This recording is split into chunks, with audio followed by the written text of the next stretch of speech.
Chapter 5. Shock of it all. Sam's mind slipped into a flashback from 24 hours earlier. He stood on the roof of a building that he had been looking at for weeks. He was studying it with special attention to the proximity of its neighbor. He was trying to size up the distance from one rooftop to the other.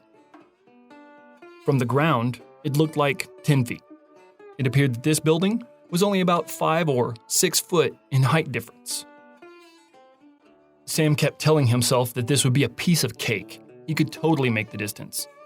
All he would need would be about a 20-foot run-up, and he could make the jump easily to the next building.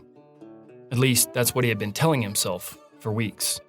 Standing on top of the monstrous building, looking at the gap from this perspective changed his tune. The reality of it all was that the gap was about 15 feet across, and almost 12 feet higher than the roof on which he would land. He knew that he could technically make the gap. Sam's training in parkour was at the 4-year mark, and he held a firm grip on what needed to happen. If everything went according to plan, he would make it just beyond the edge and roll out. That was, if everything went according to plan. Sam's mind was racing faster than his heart. This should be a simple jump, he thought. However, where there is risk involved, the mind starts to wander off track.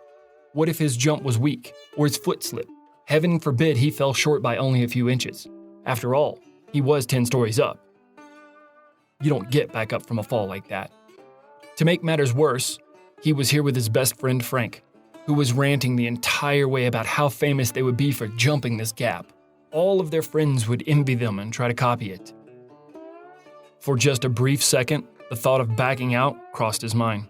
His gut told him to listen to that thought, but his pride simply would not allow it.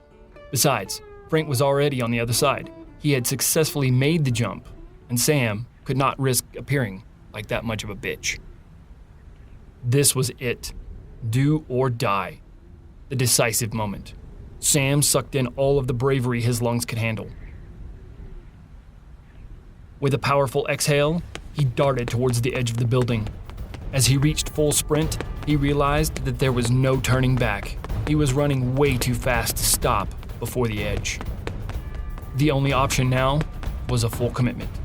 He poured on the steam and mustered up all of his power. Sam reached the edge and planted his foot on the lip. The grip on the brick below his foot was solid. The power in his quads and calf muscles was explosive as he launched himself confidently towards the adjacent roof. I got this, he thought. Time seemed to slow down for Sam. The first half of the jump was breathtaking. To be so high, in such a vulnerable position, with no way out. This is where the rush came from. The second half of the jump was not as dreamy and prolific. Right around the halfway point, Sam realized he did not jump out far enough. He jumped high instead of long. But when you're floating in midair, there's nothing you can do. With a ferocious scream at the top of his lungs, Sam stretched out his arms in a last-ditch effort to save himself. He needed to get his hands on that ledge. He couldn't be the guy all splattered at the bottom of this building. How would it look if the news were showing his body all splattered on the ground? How would he ever get laid if he was dead? He must grab the ledge. Sam was never a lucky person. He never won any bet. He never got the girl or saved the day. In fact, if it were not for bad luck, he wouldn't have any luck at all. But today was different. Somehow, Sam managed to grab the ledge. As he came screaming out of the sky from the edge of the other building he so daringly leaped from, he managed to put his hands on the ledge and hang on. Keeping his grip was no easy task. The sheer force of his weight falling from that far felt as though it were going to rip his arms from their sockets. His chest and knees slammed into the side of the building so hard, it knocked the wind from his lungs, and it felt as though it broke both of his kneecaps. But he grabbed the ledge. He was going to live. For how long was yet to be determined. His grip was fading fast, and smashing into the wall didn't help. He could feel the damage done to the skin of his hands, even though he couldn't see it, and he knew that climbing was going to be beyond difficult. He felt the powerful grip of Frank's hand wrap around his wrist, and then the other one. I got you. Frank's voice never sounded so good. Sam looked up and saw the face of his friend. His only real friend. His partner in crime. Frank was a young-looking man in his early 20s. His hair was medium length, brown, and gelled up into the perfect emo style. Sweeping forward from the back of his head and spiky in the front. Intentionally messy, almost boy bandish. Like Sam, his eyes were soft brown, and it appeared as though he had a little bit of Latino in him, visibly diluted by a few generations. His skin was dark from the long summer of training shirtless in the sun, and his body was devoid of any hair. Even his face was smooth. He could go for a week without shaving, and it would look like he shaved that morning. He was strong. A medium-sized tattoo stretched across the top portion of his chest, just below the collarbone.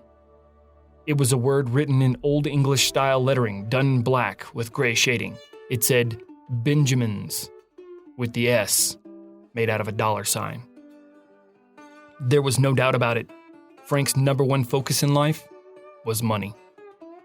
With a look of strain on his face, Frank began to hoist Sam up onto the rooftop. Sam's face shared a similar look of strain. He struggled to get traction to assist Frank in the climbing effort. Once he reached the top, Sam laid flat on his back and stared at the sky for a second, trying to process what just happened. He cheated death. He knew it. Without saying a single word, he reached into his pocket, pulled out a soft pack of cigarettes. Slapping his hands together, he tapped one out and placed it between his lips, dropped the pack on the rooftop, and fished the lighter out of his pocket. Struck it, lit his smoke, and breathed in deeply. "You know those things are gonna kill you, right?" Frank scolded. Sam exhaled his lungful of smoke, sat up, and gave Frank an eat shit and die look. "I almost died right there, dude," Sam said as he pointed towards the ledge of death from which he had just returned. "I'm not stressing a fucking cigarette." "Yo, but you gotta admit that was fucking epic. I thought you were done for, dude," Frank said with the most glorious grin on his face. "You should have seen the look on your face, bro. Are you sure you didn't shit yourself? 'Cause I would've," he proclaimed. Sam calmly replied, "I would rather we just not talk about that for a bit. My hands are shaking. I just need to cool out for a moment." Frank frowned and raised an eyebrow while shaking his head in agreement. "I can respect that. If I just shit my pants, I wouldn't want to talk about it either." Sam gracefully raised his middle finger to shoot Frank the bird. Laughing slightly, Frank questioned, "You think about that gig I was telling you about yesterday? That shit's tonight, man, and I need a partner." Sam raised himself off of the ground, walked back over to the ledge. He looked down and said, "Nah, bro, I got work tonight." Sam could almost see himself splattered on the ground. He imagined people would just walk around him as if he didn't matter. "Work?" Frank snapped back in disgust. "Do this job with me tonight, and you make almost as much as you do all year at that shitty restaurant." Frank's hands flew out in front of his body in a defiant and dismissive fashion. "Besides, your boss is a fucking dick. You should give him the finger and make some real cheddar with me." "Look, man, I got no problems with you doing this cat burglar shit." Sam shook his head in a disapproving fashion slightly. "But it's not my style." "Not your style? So, being broke and sleeping on a couch in your tiny-ass apartment is some fashion statement? I've seen your refrigerator, man. You got ketchup, beer, and leftover ramen noodles. Your job barely pays you enough for the rent on your place. I'm talking about making 20 grand in a single night." Sam's head snapped up, and his eyes drilled into Frank's. He could barely believe what he just heard. 20 grand? No fucking way. What are we robbing, a bank? There is no way anybody Sam knew was making that kind of cash, especially not in a single day. Frank was right. It was more than Sam was making for an entire year's worth of work. He was only pulling in $18,000 a year washing dishes. Frank was also spot on about his boss. He was a dick. Nevertheless, Sam was always the one to play devil's advocate. Who is gonna pay us 10 grand a piece to steal some shit when they could just do it themselves? What's the catch? Frank grinned because he knew how Sam worked. He could tell that Sam was considering it and just needed a little push in the right direction. He loved his friend to death, but he knew Sam was a bit sheepish and just needed a good shepherd for tough decisions like these. That is when Frank pulled out the ace stashed up his sleeve. Try 20 grand a piece. The job pays 40 G's, and there ain't no catch. This place doesn't even have a security system. The smile on Frank's face grew from ear to ear. Tickled about the details of it, Frank could have sold it to anybody. He went on to talk about it a bit more. Look, bro, we slip in, we slip out. Only a couple of people even know that this thing is there. It'll be weeks before they even know it's missing. Piece of cake. What thing? Sam asked with intrigue. What are we stealing? Some old-ass cars or something? Listen to this, yo. It's a flower, Frank said with a look on his face, expressing how lame and ridiculous the concept of stealing a flower was. It didn't matter to him what they would be stealing. Money was money. I guess my boss is some sort of flower nut or something. He is old. Maybe flowers are his thing. Too good to be true was the first thing that crossed through Sam's mind. Nothing in life is ever that easy.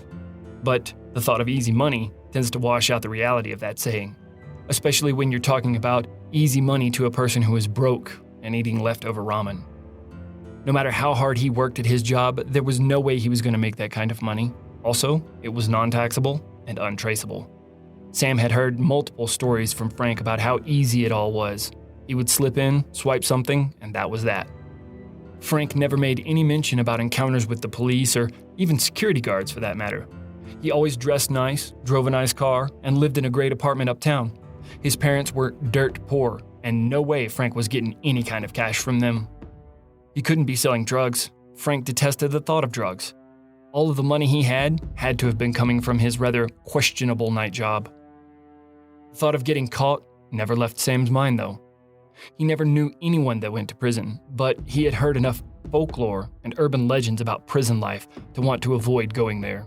He did not intend to become a career thief, but he was tired of his dietary options and his shitty boss. The heist needed to be a one-time thing. Slip in, slip out. Get paid, hang it up forever. I'm in, but just this once. When and where? He said, feeling like he had just sold his soul to the devil. The feeling of uneasiness came over him as soon as the words left his mouth. What did he get himself into? Stealing was the last thing he thought he would be doing with this evening. He was on a schedule to work tonight. What was he going to tell his boss?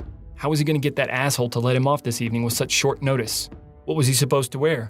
Did he need special tools? So many questions, so many details. It was going to be a long evening.